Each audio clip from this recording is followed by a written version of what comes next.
The Africa CEO Forum, which ended in Kigali, Rwanda, that's Rwanda's capital, had a consensus amongst participants that there is need for economic integration on the continent. At the end of the forum, our business producer and anchor Chimeze Obiwagu had a chat with the president and founder of the Africa CEO Forum, Ahmed Ben Yahmed. Take a listen. Well, good job from you and your team, and a hectic one at that. But would you say it's been a successful one? I should ask you. You've been here for 2 days. You have seen the number of participants, the quality of participants, the energy that has been at this forum. We have received 4 heads of state, 50 ministers, 1,800 delegates, 700 CEOs. So yes, it's been doing well, and especially with this political context about economic integration. There's a totally new mindset, and it's very good.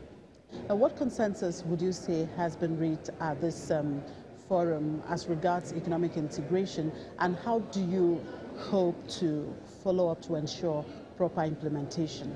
The consensus, which is clear this time, is that until now, business leaders have always been dreaming of a common market, asking how to move forward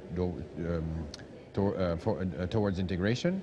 But now that there's a political will, as I told you, the energy is totally different, the discussions are totally different. We're already talking about what are the next steps, how we can create regional energy markets, regional agricultural markets, global finance industry. So it has been game-changing for me. Now, this is the 7th edition of the Africa CEO Forum. How has the recommendations from this forum helped in shaping the future of the African continent?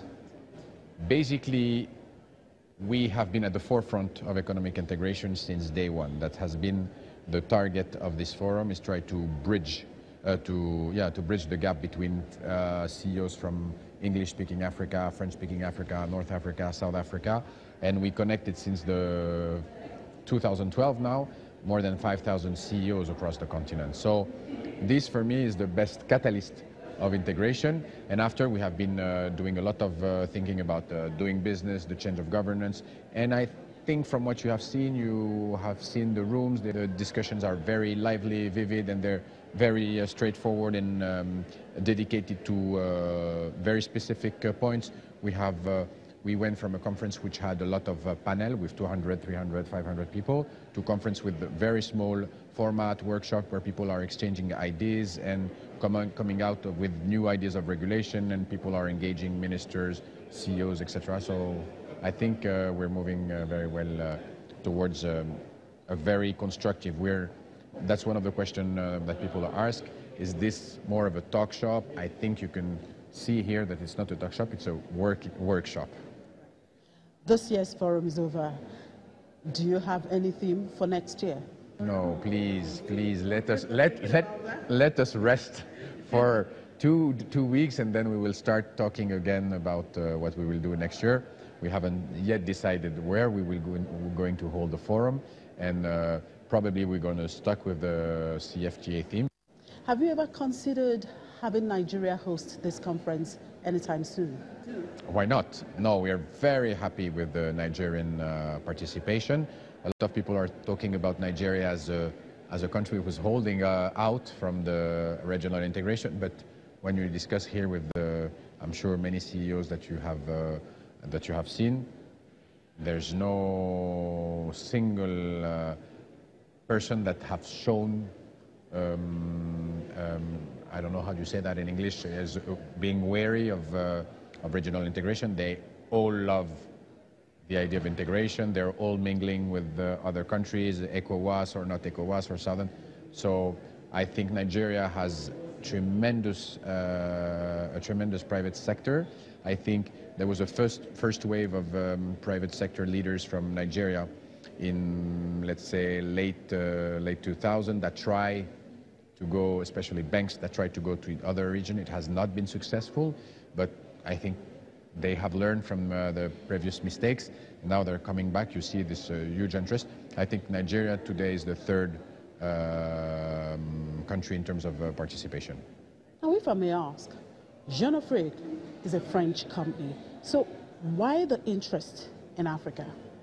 Jeune Afrique is a 60-year-old company, our group, Jeune Afrique Media Group, but we have been covering all of Africa. We have been Pan-African from the start.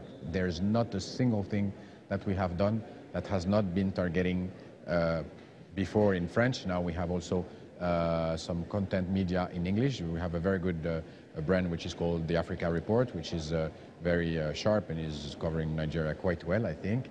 And when you do this kind of event, is to participate to the change and improvement of Africa. So I am not going to do it with just French speaking. So, and the interest for me, Africa is the only continent where there is this strong sentiment for all of us.